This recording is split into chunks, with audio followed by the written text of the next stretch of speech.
실기 시험으로 이렇게 두 개로 나누어져서 1차 시험 필기, 2차 시험 실기 이런 식으로 되어 있어요. 당연히 실기 시험은 필기 시험에 나왔던 내용들을 기반으로 해서 실기 시험을 보게 되겠죠. 예를 들면 씨앗이 있을 때 그 씨앗이 어떤 씨앗인지 구별해내는 거.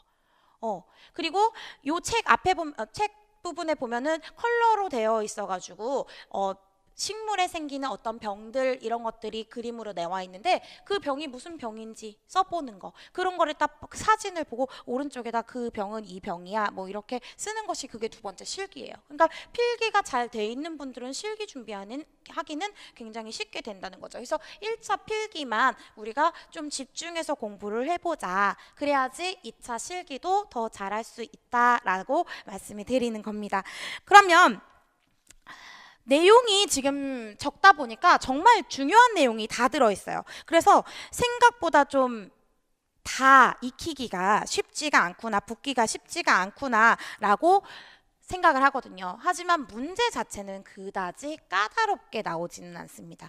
정말 기본적인 것을 묻고 있기 때문에 까다롭게 나오지는 않는다는 거. 그래서 강의 속에서 제가 설명을 드리고 어떻게 문제가 나오는지 그것을 접목시키는 게 중요해요. 내용하는 것이 중요한 것이 아니라 그 강의의 내용을 들었을 때 이게 문제가 어떻게 나올 것인지를 생각하는 거, 그것을 아는 것이 훨씬 중요합니다. 그래서 제가 이곳에서 내용을 배우고 중간중간에 차트에 내용 순서, 책의 순서에 맞춰서 모든 문제를 풀어드린 게 아니고 앞에 부분 내용을 배우고 문제풀이 조금 하고 또 중간 부분 배우고 문제풀이 하고 이렇게 파트 나눠서 문제풀이를 계속적으로 진행해서 문제 적응력을 높여드릴 거예요.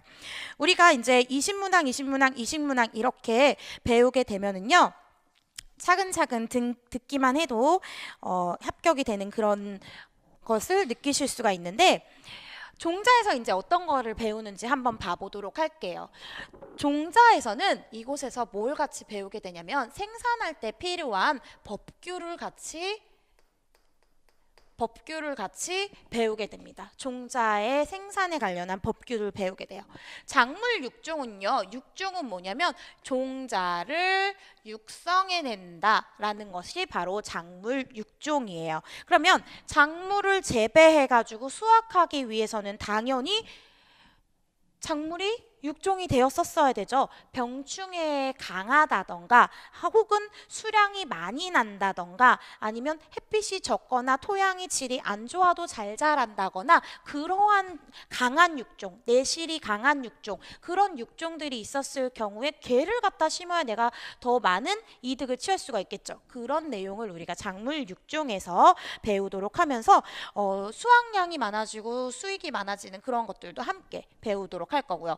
마지막 작물에서는 무엇을 배울 거냐면, 그래 그러면 그런 것들 종자를 육종을 했어. 그러면 그 작물을 어떻게 재배할 건데 작물 재배하는 방법에 대해서 배울 거예요. 근데 재배를 할 때 내가 가지고 있는 토양의 토질이 어떤지, 환경이 어떤지, 바람이 얼마나 부는지, 비가 얼마나 내리는지, 그거에 따라서 내가 어떤 작물을 심었을 때 가장 큰 수익을 얻게 될 것인가, 이런 것도 생각을 해야 되겠죠. 그래서 내가 이번 해에는 어떤 작물을 심어서 수익을 낼 것인가 생각하는 것을 작물 재배 쪽에서 또 배우게 될 것입니다. 그러면 이 종자기능사가 현재 엄청나게 많은 사람들이 이 종자기능사 자격증을 따려고 준비를 하고 있어요. 예전보다 종자기능사를 따려고 하는 사람들의 숫자가 많이 늘어났습니다. 그런데 이것이 이렇게 많이 늘어난 이유가 국가에서 이 국가 자격증을 일단 만들어 놓은 거죠. 국가에서 이 자격증을 필요로 하는 그러한 자리 같은 것들을 많이 만들어 놨어요. 그래서 이곳에 종자 기능사가 없으면 그곳에 인재를 쓸 수가 없는데, 그래서 종자 기능사를 준비하시는 분들이 실제로 회사에 그냥 막 다니고 계시는 분들이 이 종자 기능사를 준비하시는 부분도 또 있습니다. 일단 농업에 부응을 하기 위해서 종자